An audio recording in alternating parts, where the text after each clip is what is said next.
नमस्कार छात्रों, मैं बीरबल साहू गणित शिक्षण क्लास में आप सभी का स्वागत करता हूं। आज हम देखेंगे वैदिक गणित। वैदिक गणित होता क्या है, ठीक है। तो देखिए वैदिक गणित होता क्या है, इसके बारे में आज देखेंगे, है ना।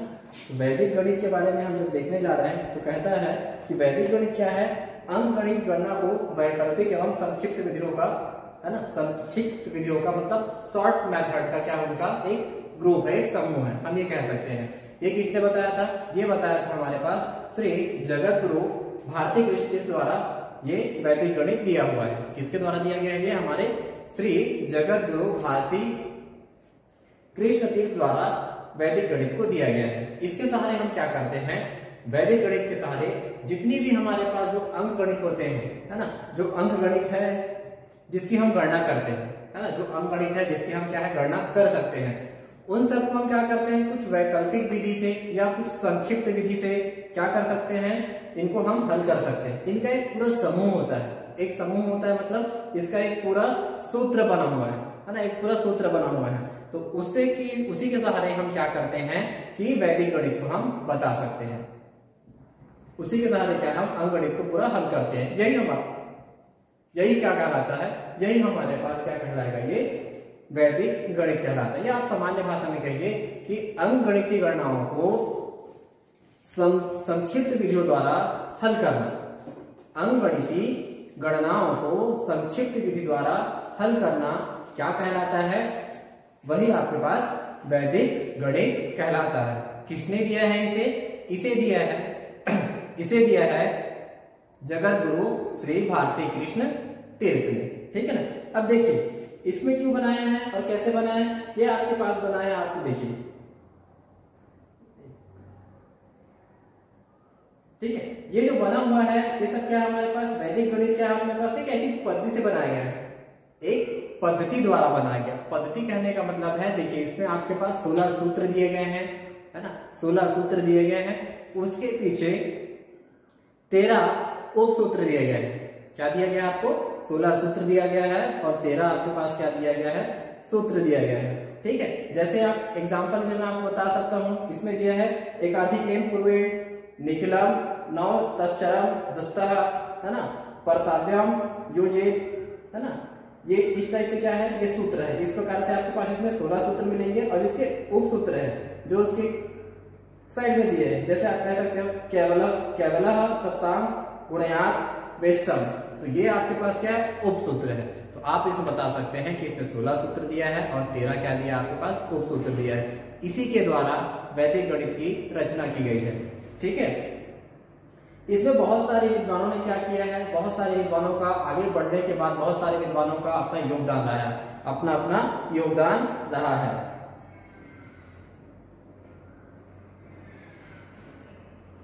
ठीक है। और देखिए इसमें कह सकते हैं कि बहुत सारे विद्वान हैं, बहुत सारे स्वामी जी रहे हैं, बहुत सारे ऋषि मुनि जो रहे हैं, जो इनको बताया गया है, वो उन्होंने कहा है कि ये किस में रहा है आपके पास, अथर्ववेद से लिया गया है। बट अथर्ववेद में ये कहीं देखने को नहीं मिला। ये कुछ हम अपने से नहीं कह रहे, ये जैसे स्वामी जी ने बताया, जिन्होंने इसकी रचना की, उसके बाद जो उसके और जानकार निकले, है ना, जो वैदिक गणित को और जिन्होंने और थोड़ा विस्तार से समझाया, उसके सूत्रों में और थोड़ा सा विस्तार किया, उन्होंने क्या किया कि बताया कि ये अर्थवेद में, कहने के लिए तो अर्थवेद से दिया गया है कहते हैं, बट वो क्या है, अर्थवेद में नहीं था, अर्थवेद में नहीं दिखता, है ना, अर्थवेद में इसका परिचय कहीं पे नहीं दिखता करके, ठीक है। तो इसमें हम क्या कर सकते हैं, इसमें हम कर सकते हैं, देखिए इसमें कहता है आपको,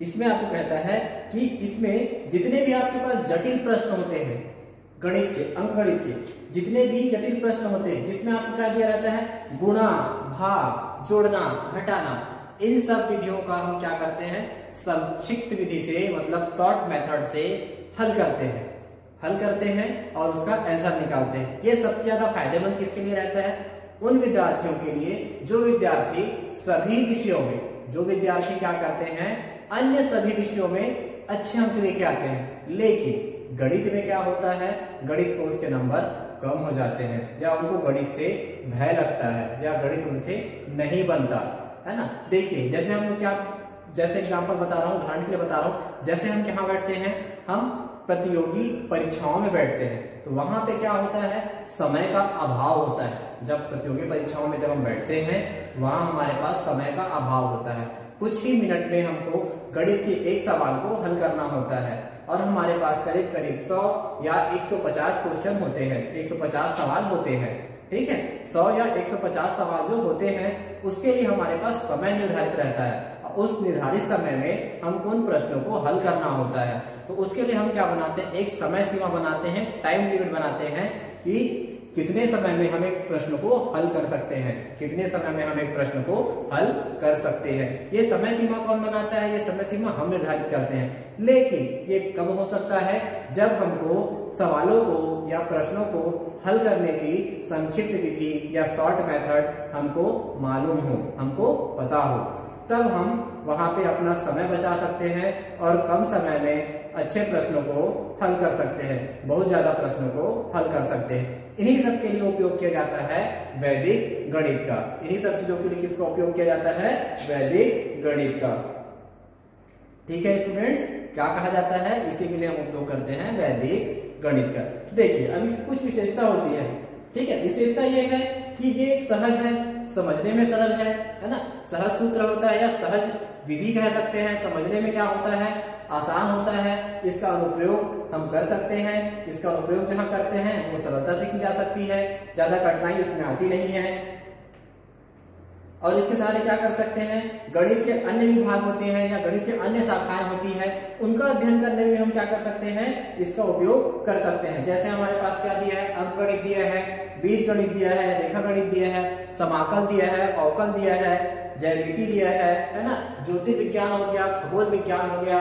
इन सब के ज्ञान के लिए भी हम किसका उपयोग कर सकते हैं, इन सब की समस्याओं के समाधान के लिए भी किसका उपयोग करते हैं, उसके लिए भी हम वैदिक गणित का ही उपयोग कर सकते हैं। ये इसकी विशेषता होती है। और क्या बता सकते हैं इसकी विशेषता में, जो छोटे उम्र के बच्चे होते हैं, है ना, जो छोटे उम्र के बच्चे होते हैं, है ना, उनको हम क्या है, उनको हम समझा सकते हैं। जो छोटे छोटे सवाल होते हैं, छोटे छोटे प्रश्न होते हैं, उनको हम क्या कर सकते हैं, इस विधि से छोटे छोटे बच्चों को हम समझा सकते हैं।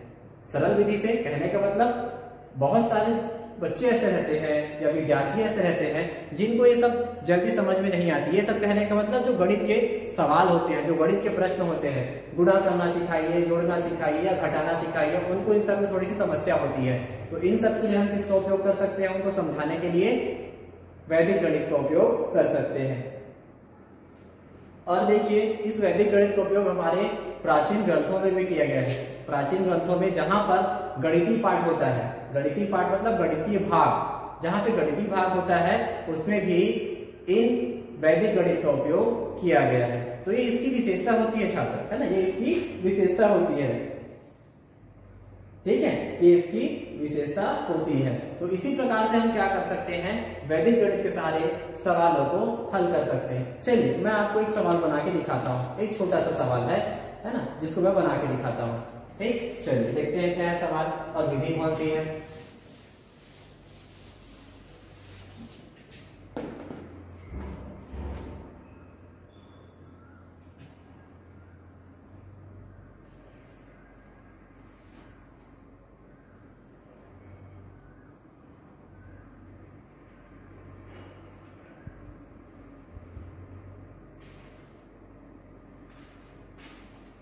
देखिए कहता है वैदिक गणित, वैदिक गणित विधि द्वारा, विधि द्वारा हल कीजिए। इसे हल करते हैं। देखिए ये हमारे पास एक सवाल है, कहता है 35 का वर्ग, कहता है 35 का वर्ग। ठीक है, अब इसमें हम कौन सा विधि उपयोग कर सकते हैं, पहले भी हम बताएंगे। ठीक है, देखिए आप जब इसका उपयोग करते हैं तो इसका आंसर क्या आएगा, इसका उत्तर क्या आएगा, 1225। क्या आएगा इसमें, 1225। ये हम उत्तर भी आपको बता देते हैं, ये उत्तर आता कैसे है। अगर आप सामान्य विधि से हल करें, जो नॉर्मल आप विधि से हल करते हैं, तो क्या रहेगा आपको, आप क्या करेंगे, हम पहले 35 गुणा 35, आप पहले क्या करते हैं, 5 का गुणा करके बताएंगे, है ना। 5 पंचे 25 का 5 हासिल 2, फिर क्या कहेंगे 5 तिया 15, 15 और 2 क्या दिखाएगा आपको फिर से 17, फिर आप इसको करेंगे तो क्या हो जाएगा, एक क्रॉस लगाएंगे, फिर 3 पंचे 15 का 5, फिर 1, फिर 3 to 9 और ये हो जाएगा आपके पास 3 तिया 9 और 1 10। ठीक है, तो क्या हो जाएगा 5 7 5 12 का 2, 1 और 1 2 और 1, ये आया आपके पास जो हम सामान्य विधि से हल करते हैं। ठीक है, हम जो सामान्य विधि से हल करते हैं उसमें हम ऐसे बताते हैं, तो इसमें हमको थोड़ा सा समय लगता है, और अगर पहाड़ा याद रहा तो ठीक है, और नहीं रहा तो यहाँ पे गलत होने के चांसेस ज्यादा रहते हैं। ठीक है, वैदिक गणित में हमको पहाड़ा याद होना चाहिए, ऐसा नहीं कि जो पहाड़ा है जो टेबल है वो याद रहेगा तभी आप गणित के प्रश्नों को हल कर सकते हैं, है ना। उसके अलावा और कोई इसमें रास्ता नहीं होता। ठीक, तो चलिए देखिए यहाँ पे आप कह सकते हैं ये आपने बनाया सामान्य विधि, लेकिन इसी को अगर मैं क्या करूँ वैदिक गणित से हल करने जाता हूँ, है ना, इसी को अगर मैं वैदिक गणित से हल करने चला जाऊँ तो कैसे रहेगा, देखिए कौन सी विधि से लगाऊंगा इसको मैं, एक का धिके, एक आधिके और कहता है आपको पूर्वेण, एक आधिके पूर्वेण विधि। ठीक है, एक आधिके मतलब जो हमारे पास अंक दिया रहेगा उसमें हम क्या लगाते हैं, एक अधिक लगाते हैं, एक आधिके पूर्वेण विधि। जो पहले दिया गया है उसमें हम क्या लगा देते हैं, एक अधिक लगाकर उसको गुणा कर देते हैं। देखिए कैसे दिया गया आपको, 35 का मान कहेगा 35 और ये हो जाएगा 35 गुणा 35। तो कैसे करेंगे, सबसे पहले हम इन दोनों का क्या करते हैं, गुणा। देखिए पहला भी कहता है 5 गुणित 5 कितना हो गया आपके लिए 25, कितना हो गया आपके पास 5 गुणा 5 कितना हो गया आपके पास ये 25।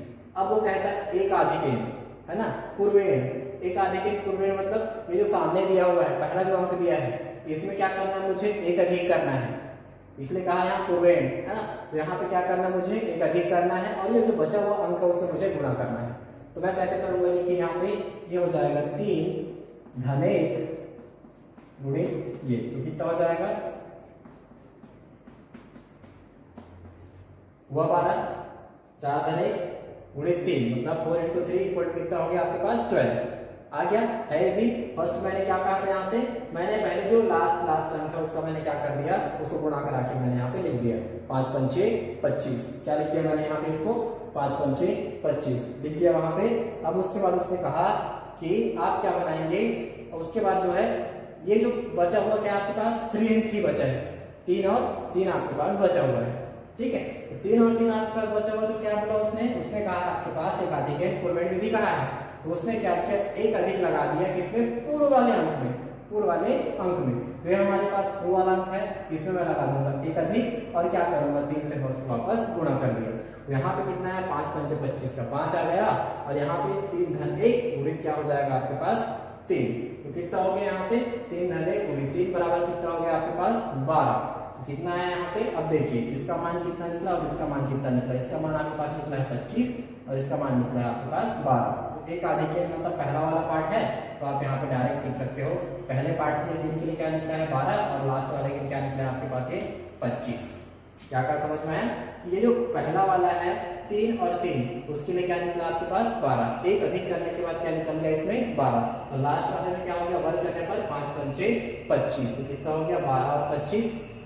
ठीक है, 12 और 25 कितना हो गया, आ गया आंसर 12 25 1225 आया कि नहीं। ये होता है एक आधिकेय पूर्वेण विधि के लिए। तो है देखिए आपको मैंने एक और विधि बताई अभी आपने देखा, ठीक है ना। तो देखिए इसमें आपको ज्यादा काम करना पड़ा, है ना।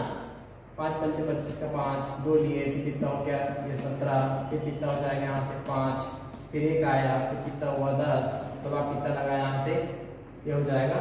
इसमें आपको समय लगता है थोड़ा सा, ठीक है, थोड़ा सा आपको इसमें समय लेता है, लेकिन इसमें समय लेता है क्या, इसमें आपके पास समय नहीं लेता। आपको सिर्फ क्या है विधि याद होनी चाहिए और आपको सिर्फ बताने की जरूरत पड़ेगी। आपका पहला अंक निकल गया और दूसरा दोनों का जैसे दोनों का आंसर निकलता है, दोनों का उत्तर निकलता है।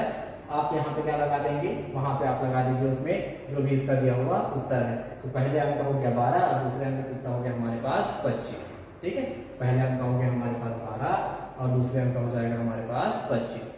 ठीक है छात्र, तो इस प्रकार से हम क्या करते हैं, वैदिक गणित के सहारे क्या करते हैं, सवालों को हल करते हैं। इसीलिए कहा जाता है कि वैदिक गणित की विधि क्या होती है, बहुत सरल होती है ना, बहुत सरल होती है, सुगम होती है।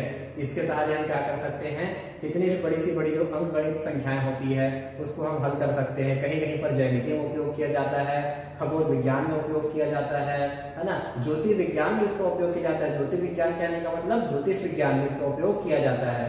ठीक है, तो इस प्रकार से सभी क्षेत्रों में है ना किसका, वैदिक गणित का उपयोग होता है। अब धीरे धीरे क्या कर रहे हैं वैदिक गणित के लिए, जो विदेशी है, विदेशी कहने का मतलब हो गया आपके पास अमेरिका है, स्वीडन है, इंग्लैंड है ना, स्विट्जरलैंड है, ये सब देश भी क्या कर रहे हैं, वहां पे इन सभी वैदिक गणितों को मान्यता देते जा रहे हैं। हाँ, सिर्फ अंतर इतना है कि आज वो उन गणितों को जिनकी खोज भारतीयों ने की है उनको अपना नाम देकर वो अपनी विधि से या फिर अपने नाम से उसको आगे बढ़ा रहे हैं। बस अंतर आज के समय में इतना है। ठीक है, नहीं तो स्वीकार तो बहुत सारे विदेशी या विदेश जो है, विदेश में रहने वाले जो बहुत सारे हैं वो वैदिक गणित को भी क्या किए हैं, एक्सेप्ट कर चुके हैं, वैदिक गणित को भी एक्सेप्ट कर चुके हैं। उनकी उन विधियों का उपयोग आज वो सभी क्षेत्रों में करना शुरू कर दिए हैं।